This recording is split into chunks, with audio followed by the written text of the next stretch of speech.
Welcome to Life in the Pit, a podcast about the lives and adventures of instrumentalists within the wonderful world of musical theater. And now, here is your host, David Lane.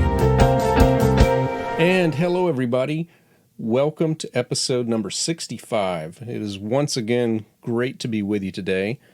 And we're going to be talking today about the world of financial health for the freelance musician. If you're not a freelance musician, check this out anyway. The episode's not very long.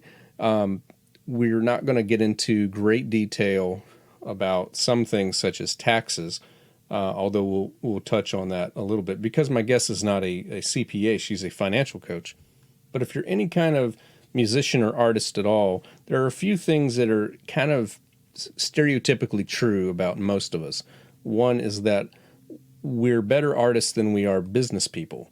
And that is something we went over, on episode 63, I believe it was. Another thing, though, that's also very true is that we're not always good at making the best decisions with our money. And so our guest today, Samantha Absher, is going to talk to us about that. She has a financial coaching company called WTF is a Budget. And she has created quite a following on TikTok this past year and also posts quite a bit on Instagram. And also, she's a theater person. So I've met her through regional theater. We've actually never worked on stage together, but I know her and I followed her. And she actually has been on the podcast before, which you'll hear a reminder about in just a moment. Although it was in a cameo role, so we'll get to that in just a moment. Samantha has a passion for people who have mental health disorders, and she talks about that on her kind of rapid-fire videos that she posts to TikTok.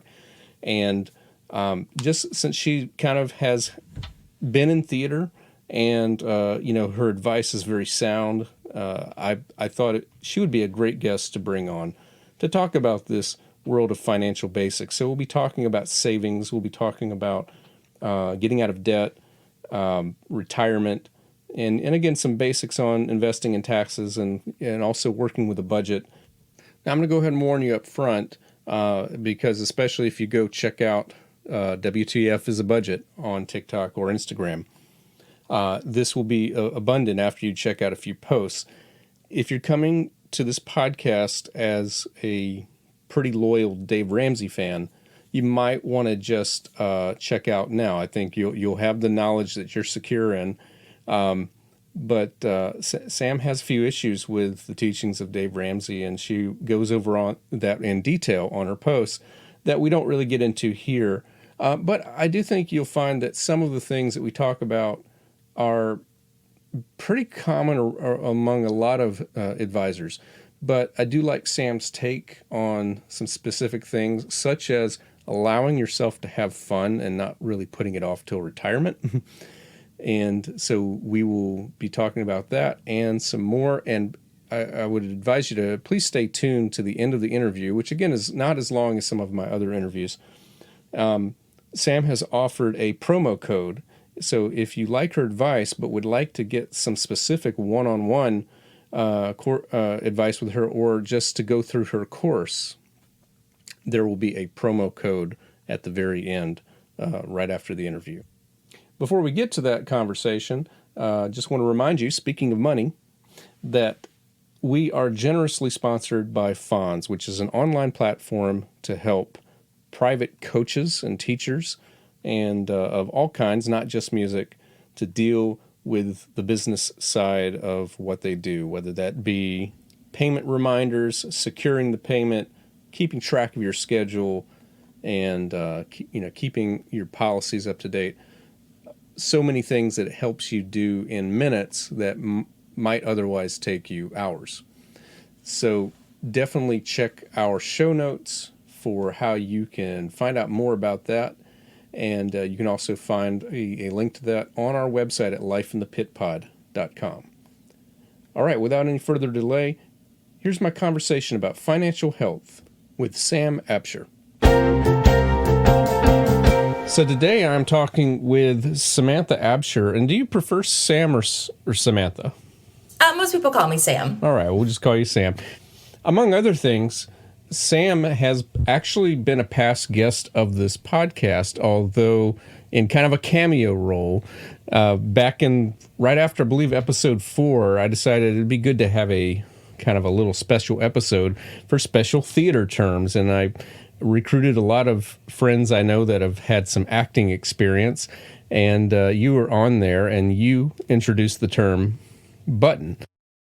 Button, sometimes known as a stinger. This is a slang term directors use to describe the type of ending where the final note or chord is an accented staccato. Directors will occasionally request such an ending to be added even when it isn't written. This is usually so that the cast knows exactly when to stop moving at the end of the song. So, welcome back to the podcast, Sam. Thank you so much for having me. I appreciate it. Thanks. So first of all, just tell us a little bit just about your theater experience. You know, what is it? In fact, you have a show going on right now, I believe. Yeah, well, actually, we just closed. Oh, okay. Yes. All right. So we ran for 2 weekends. I did The Cake with Triad Pride Acting Company, which is part of the Triad Pride Performing Arts group here in Greensboro, and was in The Cake, which was written by playwright Becca Brunstetter, who wrote the show, or produces or something, the show This Is Us, which I'm sure a lot of people are familiar with. It's a fantastic show that's set in North Carolina. If you have a chance to see it without me in it now, I highly recommend. Right. And I'm sure, you know, as theaters are doing more plays, you might be more active. I know you've been kind of on and off, you know, but you're very busy. You have a lot of other things going on in your life. So, yes. So one of them is you know, one thing I think we both have in common is we both have kind of given birth to some creative endeavors during the pandemic. So for me, it was this podcast, and for you have something that's really taken off on TikTok that I think that's kind of the origin, but you've shared it on Instagram. So tell us about WTF as a budget. Yes. So actually my background is in finance. My degree, I have 2 degrees, one in finance and one in risk management and insurance. But in getting those degrees, I still was never taught how to manage money. I just know the basic principles. And also I'm neurodivergent. I have ADHD. And a lot of people going through the pandemic were starting to realize the same thing, that they were having trouble managing money because they just were never given a lot of key tools on how to do that. So through a lot of experience through my education and my own neurodivergence, I wanted to share that knowledge. And so I have built kind of a business helping neurodivergent people understand their money and how to manage their money. Before that, I've worked in finance. I've worked in the insurance world, but never in such a direct way of specifically helping people that don't really conform to neurotypical norms norms of the world. Right. And that's great. And your videos are kind of fast paced, but very informative. So, you know, we'll include links at the end, you know, for people to go check those out. Sure. In thinking of topics for 2022, I wanted to venture outside of the pit, you know, of talking directly about the pit. And I wanted to speak to some concerns that probably in this case, all pit musicians have to some degree or another. When I think about people who play in the pit, there are a few people I've talked to that have basically full-time jobs. They're on a Broadway tour, or, you know, they've got a sit-down gig on a Broadway show that's going to run for months. And those pay to the point to where they probably have W-2 jobs. So that's probably, you know, some of the concerns are not going to be the same as others. But I think a lot of people are kind of like myself in that I've got a W-2 job at a church, but it's part-time. But then I also teach privately, and I'm responsible for that income. And I take gigs in theater and other things as a composer or performer. And all of that is money that comes to me that I'm the employer, I'm the employee. So there's a lot of considerations that maybe a corporation might take care of that I think would be helpful to go through some musicians.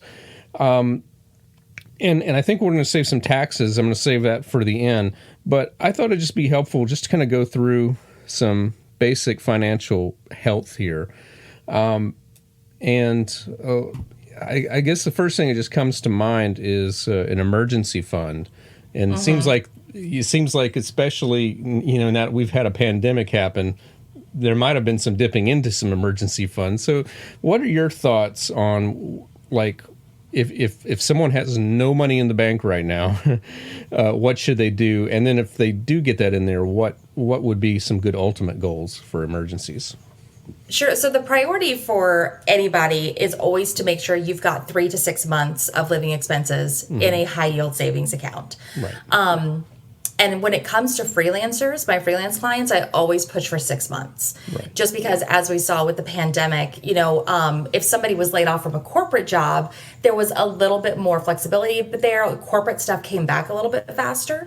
But when you're talking about freelance, especially something in the arts that requires so much on people gathering, right, for you to get paid, you really want to make sure that you've got that 6 months in there at all times. And then once you've dipped into that, the goal needs to be to build that back up as quickly as possible. Beyond that, obviously, just saving for retirement, saving for more long-term goals. Of course, that's going to vary a lot depending on the individual. But definitely making sure that you've got that 6-month account that's always in an easily accessible place. Right. So a lot of people think, oh, well, I've got an old 401k, or I've got, something like that I can get into if I need to. That should not be your emergency fund. Your emergency fund needs to be easily accessible in a savings account where you are not going to, incur penalties or taxes for withdrawing it. Right. So that should really be the first priority, is always that 3 to 6 months in that savings account. Right. And when we talk about expenses, I think it was important for me to define, what that really means. It probably, like, an expense when things are going well might include, a few nice meals at restaurants and, a few other things that if it's an emergency, I might want to hold back on, So I think that might affect the amount you're saving, right? Yeah, exactly. A lot of people, whenever they look at, saving 6 months, they look at their current spending, and it is a number that they cannot comprehend, right, of saving 6 months of their current expenses. Right. And so you're right. When you're talking about in a situation where your income has stopped, your expenses are going to change quite a bit. You're not going to have, travel expenses. You're not going to have car maintenance expenses. It's even possible your car insurance expenses will go down. You'll automatically start cutting back on a lot of stuff. So you won't have that same level. Like you said, you're not going to be going out to dinner on the weekends because right, that you're in a bit of a tighter spot. So definitely you can take a look at your current expenses and just be really honest with yourself on what you're going to need and what you can live without, and then build from there. Build your emergency expense fund from there. That way it's a little bit, the number is a little bit easier to wrap your brain around, right? It's right, not quite so scary. Right. I think one thing I want to go ahead and ask before, because I have some categories that we can talk about. Do you have an order of operations that you prefer to some people? I know I've heard different other financial advisors, when it comes to emergency fund, when it comes to reducing your debt, when it comes to saving for retirement. Are you a 1, 2, 3 person, or do you think that you should kind of stagger that out a bit? So it kind of depends. When it comes to things like saving versus paying off debt versus investing, there's a lot of advice out there that I don't agree with. Right. So for example, the Dave Ramsey, Susie Ormans of the world will say that you should not be investing any money in your retirement unless you have zero debt. And to me, that is wildly irresponsible to tell people. Mm-hmm. So for me, the way I look at it is your first priority is your savings, your emergency fund. Because even if you have existing credit card debt, you can work your behind off, pay off all of that debt, and then the second an emergency or an unexpected expense comes up, you're back into credit card debt because you've had to pull out that card again. Right. So priority 1 to me is always that 3 to 6 months of emergency savings. After that, we work on high interest debt. So that's anything over 7%. So things like student loans, a mortgage would not fall into that. I would personally, and I do not recommend my clients ever prioritize paying those things off over investing from the future, right? So yeah, so it's definitely step one is that 3 to 6 months of savings, then high interest debt. Yeah. And then after that, we can look at the retirement, investing, things like that. I always prioritize a retirement, like a fairly stable retirement investment over like kind of playing in the stock market, Right. so to speak.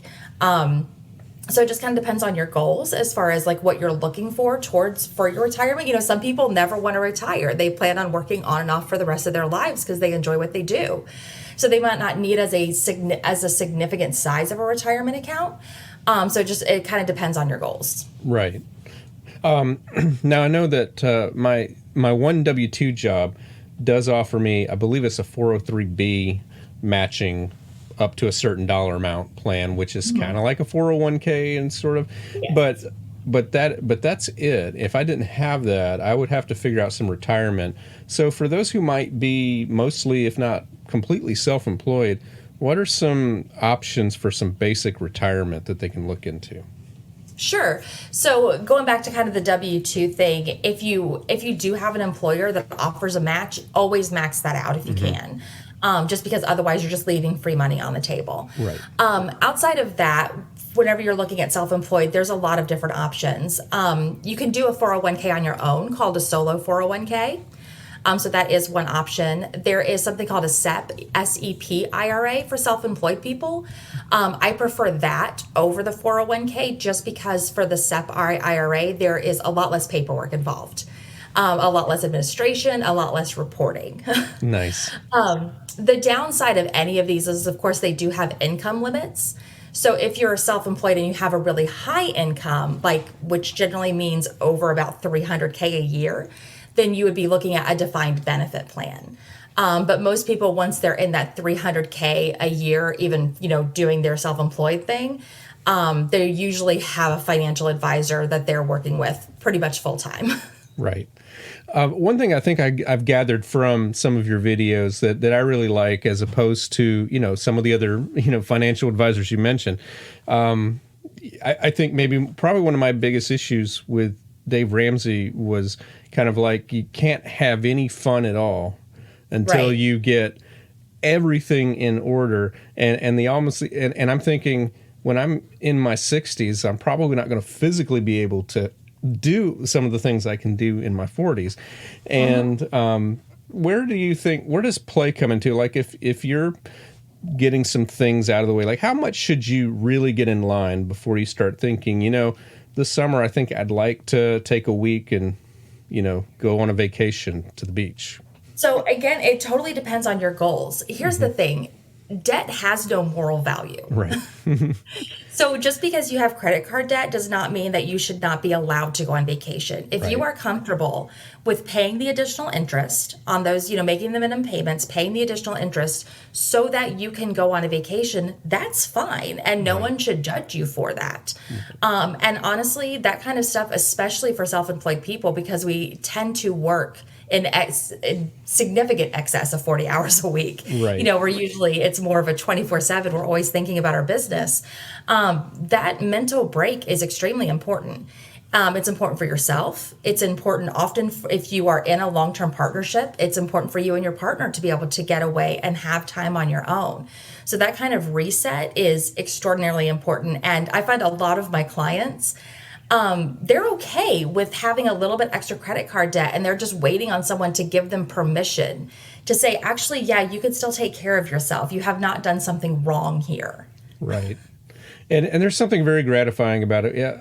2018, I knew there was something that my wife wanted to do in Chicago, and we'd never been, and we wanted to go, not have to be on a really tight budget. Like we can only eat at fast food places. We can actually enjoy Chicago restaurants. And so we took about 9 months and saved for it. And we didn't incur any debt on that. And of course, what that meant was, not paying extra on some of the debts and so forth. But when I got back, didn't feel at all guilty because there was no new debt and we had a great time. And so, yeah, I'm glad to hear you say that, because it's just, I think if you can do that, if you can save a little extra money, even if it just takes a while, it's good to get away and reset. Right. Yeah. And you can even use debt to your advantage. So for example, I'm a big proponent of credit card points. I know, again, the Dave Ramsey, Susie Ormans, they say, all debt is evil. Right. I completely disagree. I have a couple of American Express cards that I get points with Delta.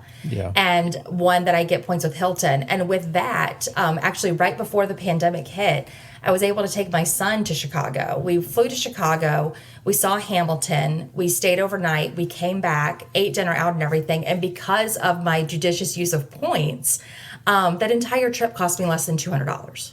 Right. And I was just looking at my notes, and I cannot believe I did not include this in what I wanted to talk about. But what you just said made me think of, I did not think to ask you about budgeting, and we should probably include that, because that's because it seems to me that if you're going to use credit card debt responsibly, a budget has to kind of be in there so that you're not spending, more than you would be able to do. So what are some basics for setting up a budget? So the way that I set up a budget with my clients is much more simple than a lot of traditional methods. And I do have an on-demand course that people can access as well, to get a little bit deeper into it. But the basics of budgeting, people a lot of times are educated for a traditional budget to be like, okay, 30% on housing, 20% on transportation, 20% on food. That is overwhelming to me. I cannot manage that. Right. So the way that I set up my budgets with both my one-on-one clients and with my course clients is there are two categories. That's it. You've got your fixed expenses and your variable. Right. That's it. Your fixed expenses are anything that is going to affect your day-to-day life if you don't pay it. So even though an electric bill will vary month to month, it's still a fixed expense. You got to pay it or you can't turn the lights on, right? So you've got those fixed expenses. The variable is anything else. So the way I set it up is you take your income that you're getting every month, and for freelancers, you're going to look at the lower amount that you would generally get. Put in your fixed expenses. Whatever is left over is what's available to you for that big bucket. So now you've got one bucket that you're pulling from for entertainment, transportation, additional debt payoff if you want it. Right. Groceries, all of that stuff now just comes from one bucket instead of having to manage these 15 different categories. Right. Nice. And I know that I use Quicken for my kind of keep everything together, and I haven't checked in a long time because I just keep copying last year's budget onto this year's and then just change the numbers. But I think you can set it up the expense type that this category is. I think you can say F for fixed or V for variable, and I'm not sure, but at least you used to be able to. So that would kind of fit in what you just said.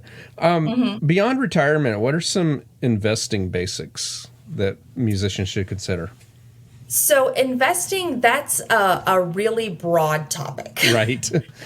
So obviously your retirement plan is going to be your primary investment. Right. Beyond that, it's just always kind of think long term.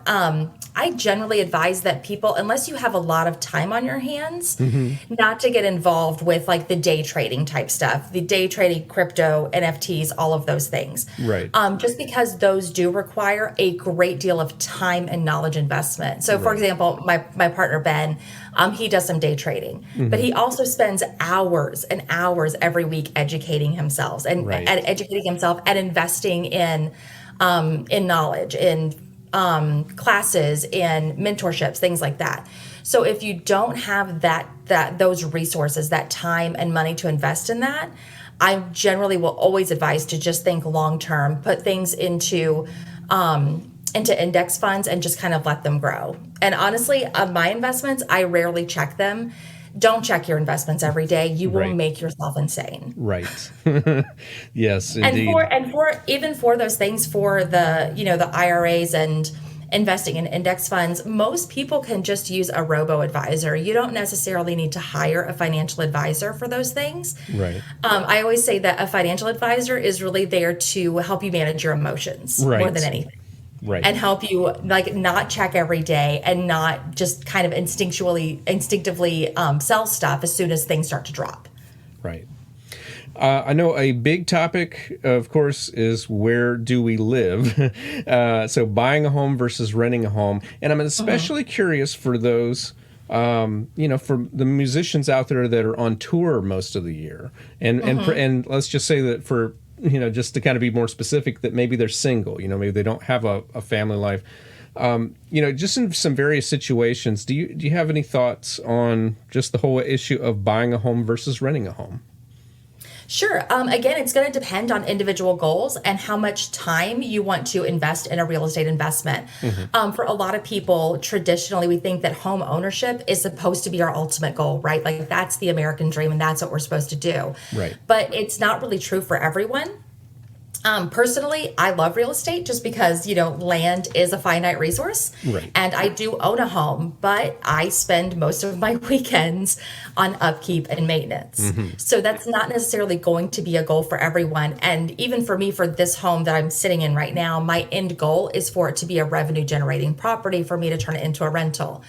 So that said, even if you aren't there for much of the year, if you own a home that you can rent out while you're gone and you can have somebody take care of small repairs and things like that, that's a fantastic investment. There's often people that are looking for furnished properties to stay in for a month or so out of the year. Right.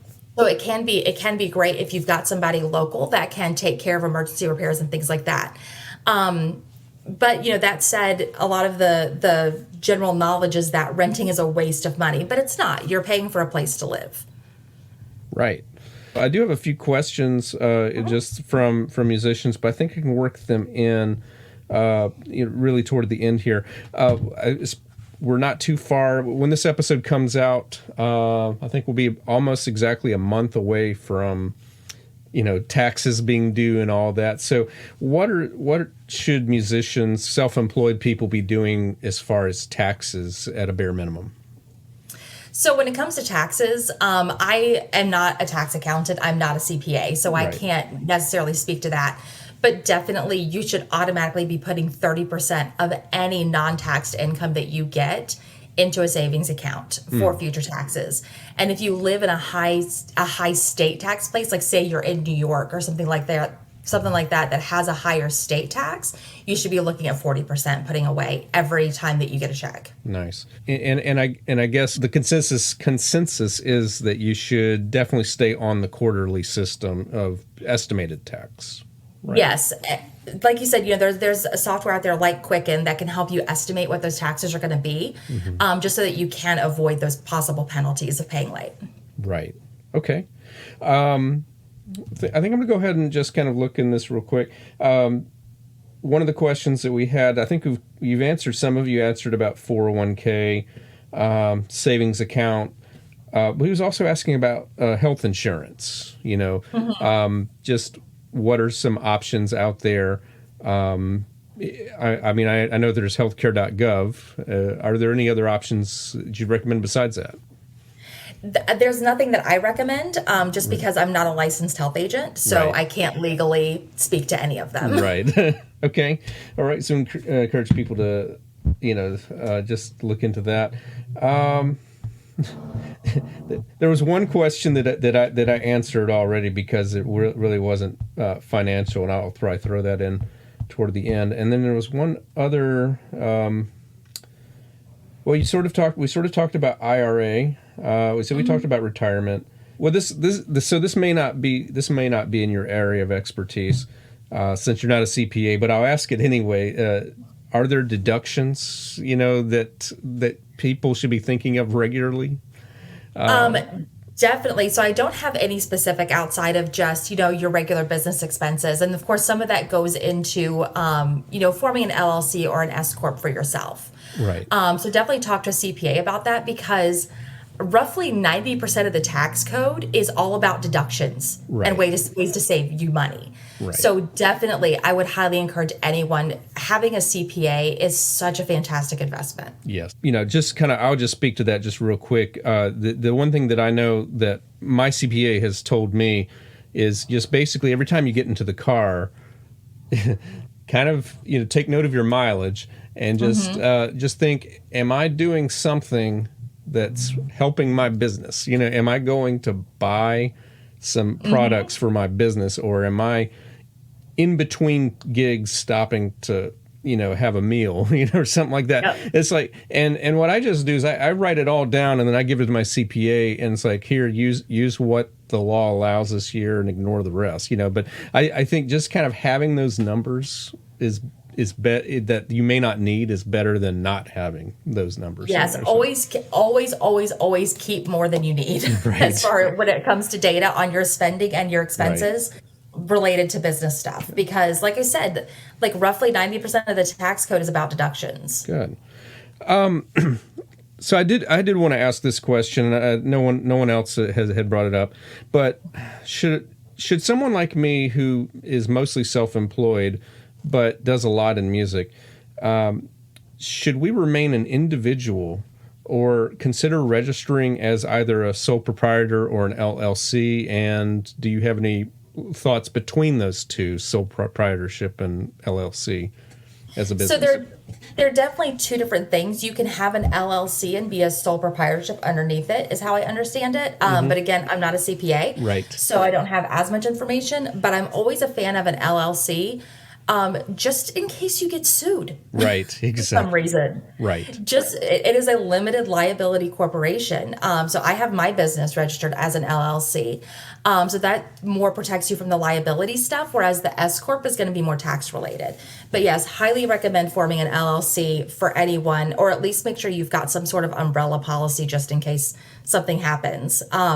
Even if you think you have great working relationships with everyone you work with, all of that, when it gets to money, things can change very quickly. So I definitely recommend an LLC and an umbrella policy of some kind. Great. All right. I know that you have only a couple minutes left, so let's go ahead and just ask, where can people follow you or find out more about your services?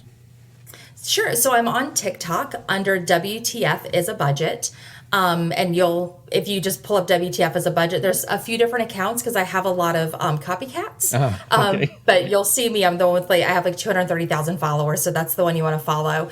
Same on Instagram for that hashtag. Yeah. And then you can also find some information on WTFisabudget.com. There I do have some blog posts.